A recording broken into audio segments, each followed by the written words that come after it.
All right, thank you so much. I'm glad to be here. My name is Rajiv Patel. I am the founder of Nico's Barbershop. I guess before I begin, I want to start with a story, and so I have there's a reason why I have this balloon. I want to tell you a story about some balloons to kind of set up what I'm going to talk about today. And after I share this story, I'll go into a little about who I am and things that I've learned on my journey. At any time, if you have questions, just interrupt me, or if you want to share anything, I'm trying not to make this into like a big lecture. So if there's something you can add to it, I'd love to learn from you guys and hear from you guys as well. Anyways, there's this story that I heard that I think about often. And it was a story, I read it somewhere, I can't remember where I read it, but it was a story about a big seminar on happiness. And the leader of this seminar decided to do an object lesson. And there were several hundred people at this seminar. And so what he did is he had everyone blow up a balloon and put their name on it. And there was an adjacent gym next to where they were having this seminar. And so he had everyone go into the next room and throw their balloons in there. And as you can imagine, there was hundreds of balloons all over the gym. Then he instructed them that they had 5 minutes to go find their balloon. And he started the timer, and chaos ensued. People were just turning up balloons. Balloons were flying everywhere, and everyone was trying to find their balloon with their name on it. 5 minutes passed, and not one person found their balloon. And so he told them to come back in the hall where they were having the seminar, and then he gave them some new instructions. He said, all right, this time I'm only going to give you 2 minutes, but this time I want you to do it a little bit different. I want you to go and pick up your first balloon and then find the person whose name is on that balloon. So they went in, and before the 2 minutes was up, everyone had their balloon back. So what the professor was trying to teach this group of students at the seminar was that when we're looking for our own balloon or our own happiness, or we're thinking about ourselves, it's hard to find.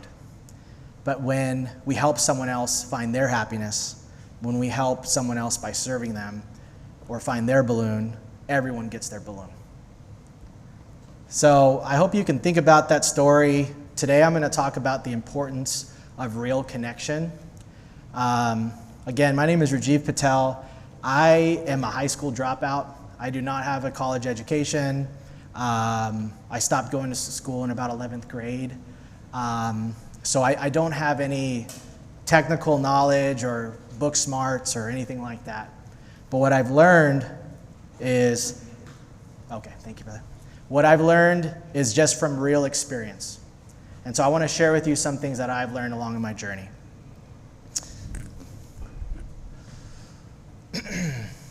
To start off with, the first thing I want to communicate is that I have no idea what I'm doing. I honestly can say that. And so going into what we do with the barbershop, I have started and sold several companies. I'm a real estate investor. I am a stock market investor. I own several businesses. I am a musician. I'm a business leader. I am an entrepreneur. But this is my mantra. I have no idea what I'm doing. And I think that has helped me stay humble and grounded and ask for help. A little bit about Nico's. So we opened our first shop 5 years ago. A little bit about that, going back to the last slide.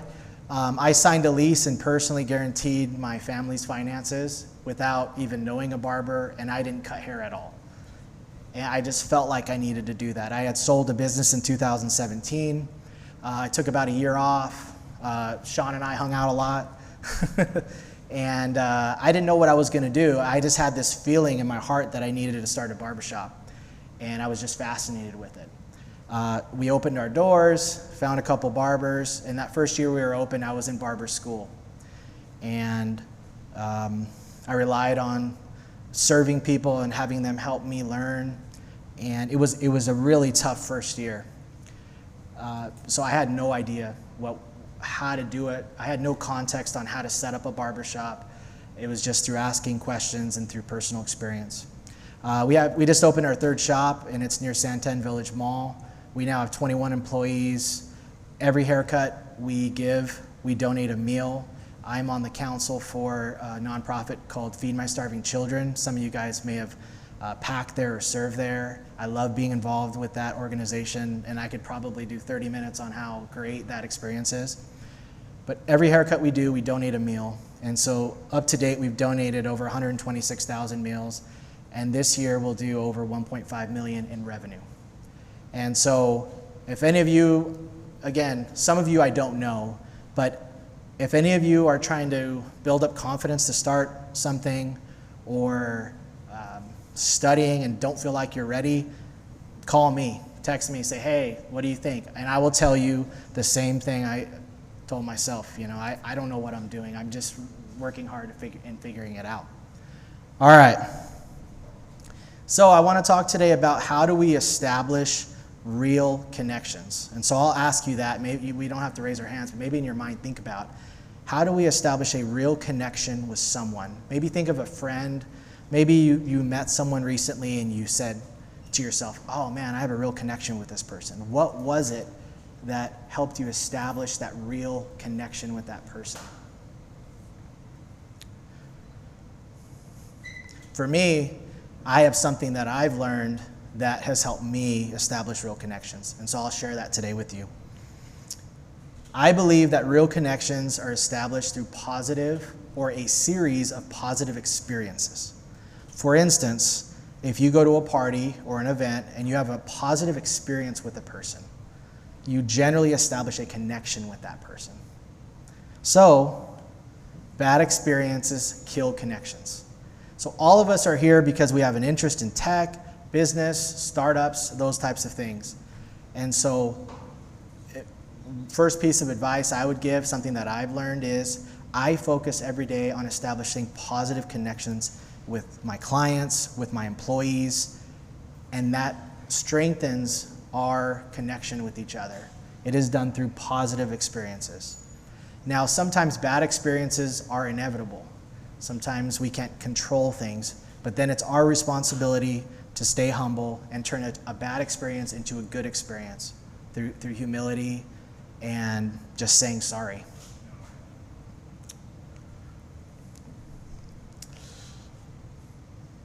All right, so how do we connect and create positive experiences for our customers and clients?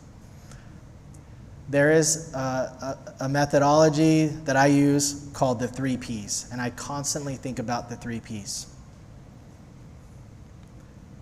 And these are the 3 Ps that I am constantly focused on as a business leader.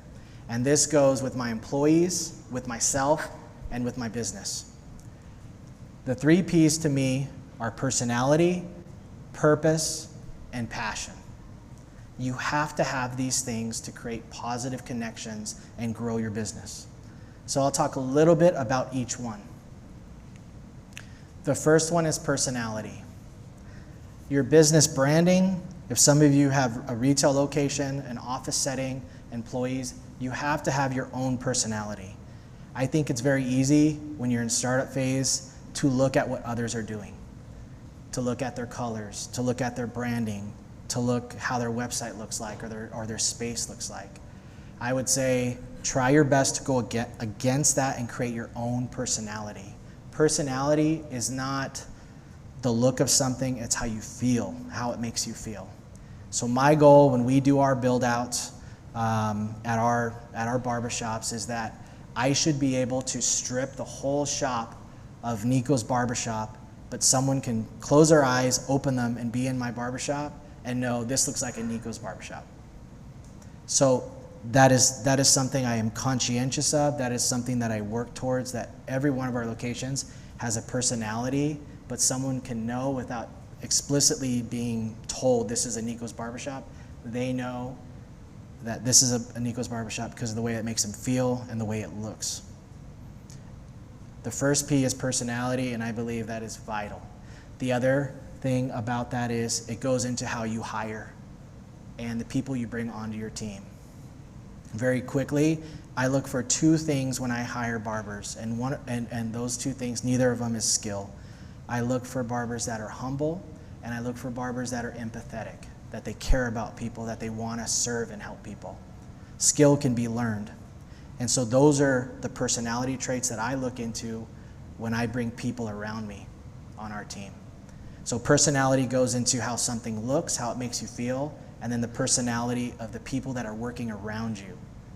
All that creates a synergy, and that's the first P. Oscar Wilde had a really cool quote. I think about it often: be yourself, everyone else is taken. The second P is purpose. I am a big believer that no matter what you do, there has to be a greater purpose or a why. And I'll have a Simon Sinek quote coming up, but he wrote a great book, Start With Why. If you haven't read it, definitely read it. I believe that there has to be a purpose behind what you do, not only for yourself and your business, but that's what keeps your employees engaged and believing in the bigger picture. For our barbershop, we are in the process of getting the phrase "look good, do good" trademarked. And that goes into our mission or our purpose. Our purpose is to help people look good, but to do good at the same time. And we do that through supporting local nonprofits, our One Cut, One Meal program. And I look for barbers that will share the same purpose as me, that care about other people, and that goes into the empathy piece, and that want to work with me because they believe in the higher purpose of what we're doing. People don't buy what you do, they buy why you do it. The third P and the final P is passion. I am very passionate about what I do. The reason why I'm here a little bit later is I was cutting hair. I am a barber. I love to cut hair. It is my favorite thing. I work with my guys. I spend a day or two at each location. Half of my clients don't even know I own the company. They just think I'm a barber there, and that's great. I love it. I get to work every day. I don't have to work. I get to. I could just run the business, and you know, the business is doing fine enough to where I don't have to cut. But for me, it's not about the money. I am passionate about what I do. I'm passionate about learning. I'm passionate about being a barber. I'm passionate about helping people. I'm passionate about being next to my employees. I'm passionate about helping them. I'm passionate about working through issues. I am blessed to do something that I am passionate about.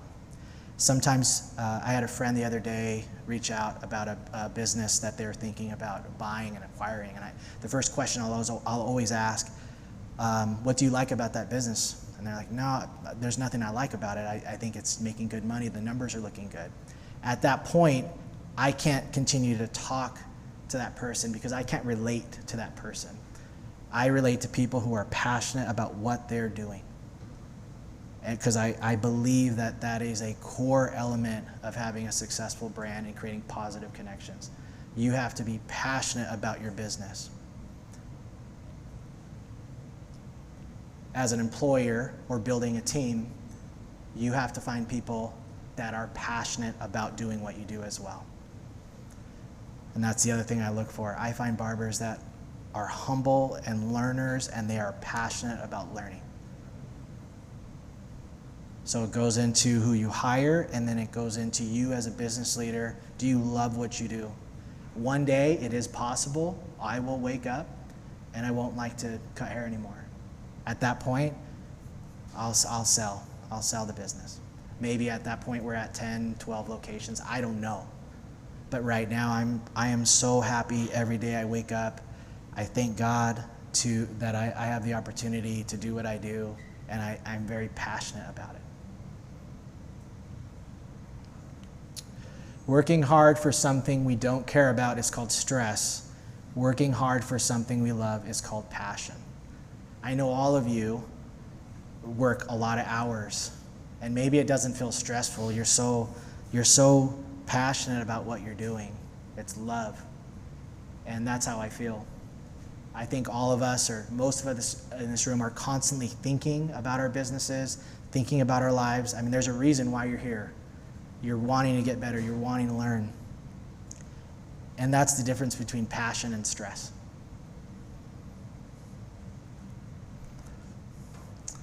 All right, guys. Thank you. That's all I have to share.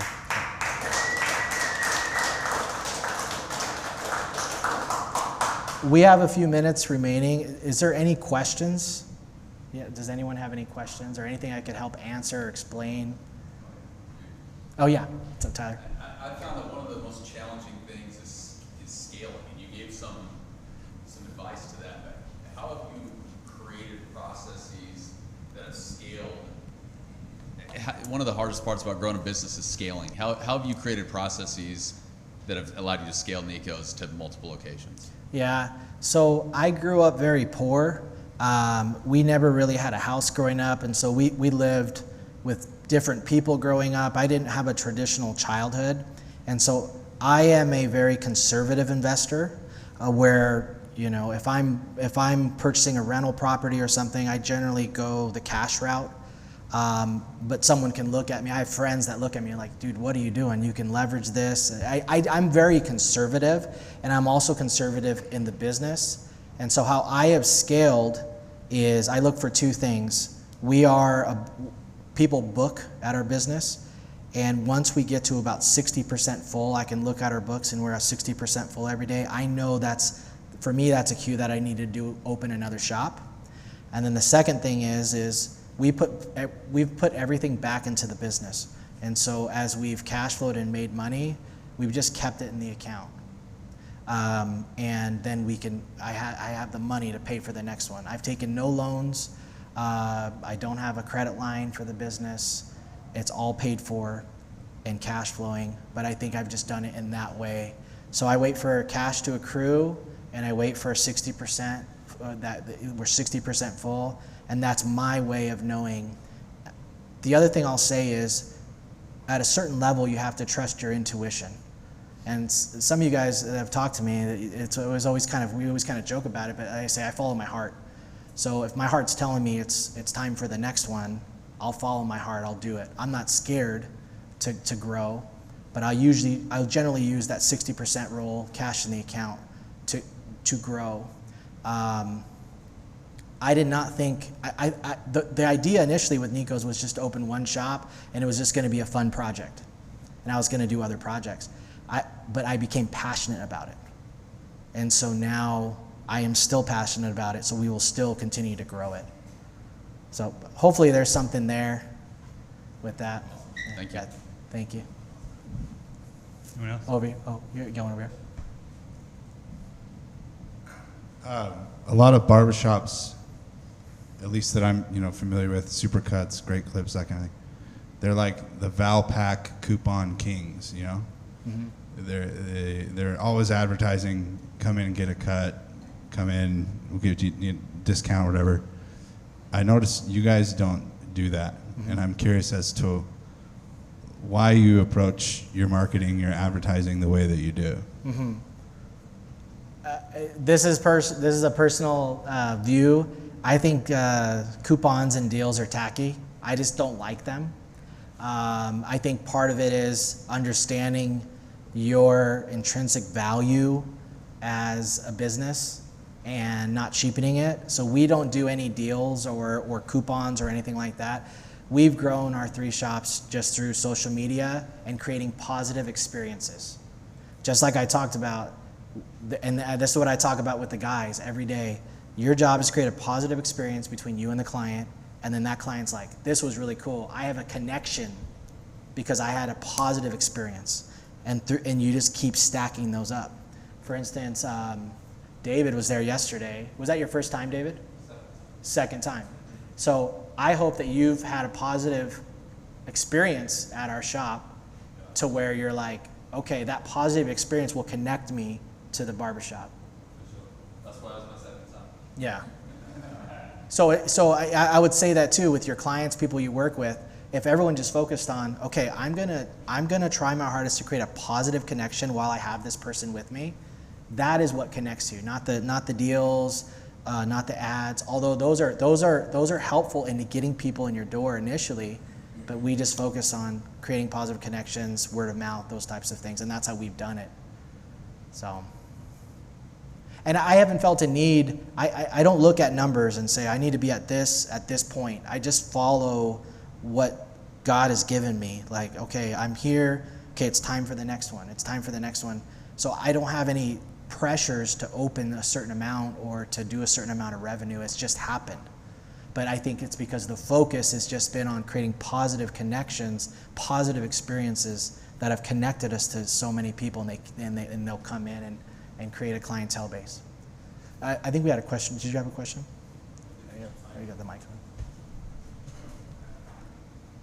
Do I need to stand up? I feel like city council. Corey Hinkie, Queen Creek. Yeah.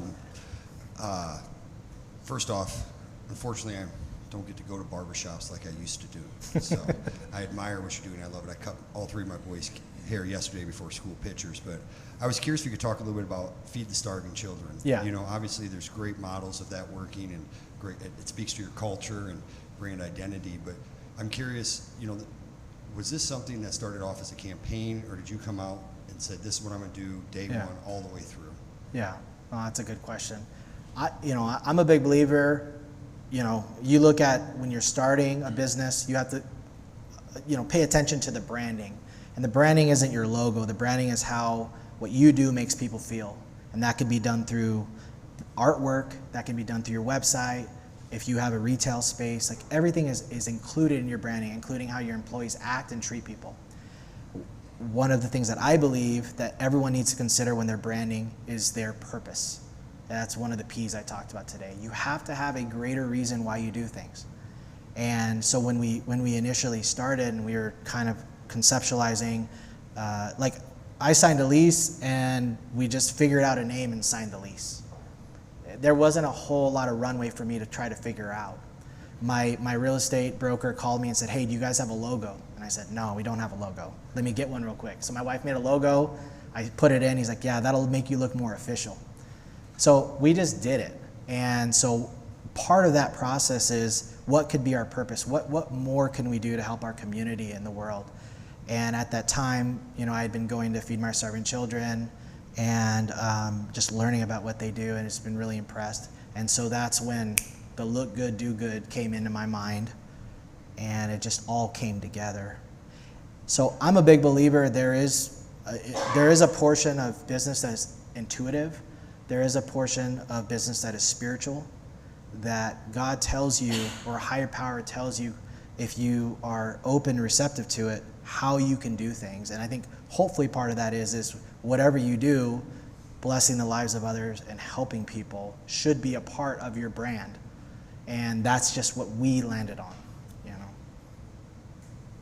How do you think that's gone for you? Like, have you received, there's two sides to community service, right? Like, you go and do it, but you also sometimes receive something mature. Yeah. And I think when people leave the room and the microphones get turned off, some people say, hey, it's been great for us. Everybody been very silent. People come all the time in to see your logo. How has it been impacted you on your revenue line? Yeah. So basically how it works is every meal is about a quarter. It's a dry packed meal. They're called mana packs. There's 8 meals in the mana pack. The cost to produce a mana pack is $2. Now, how we do it is, like last month we did over 3,000 haircuts. We'll do 3,000 times 0.25. I think it was like $800. I don't know. I'm not good at math, but we do the math and we donate it. Besides that, we do 10% give backs every second month. We've donated to House of Refuge, Arizona's Children's Association, Child Crisis Center. We look for things to support and to help out. So it's a hit.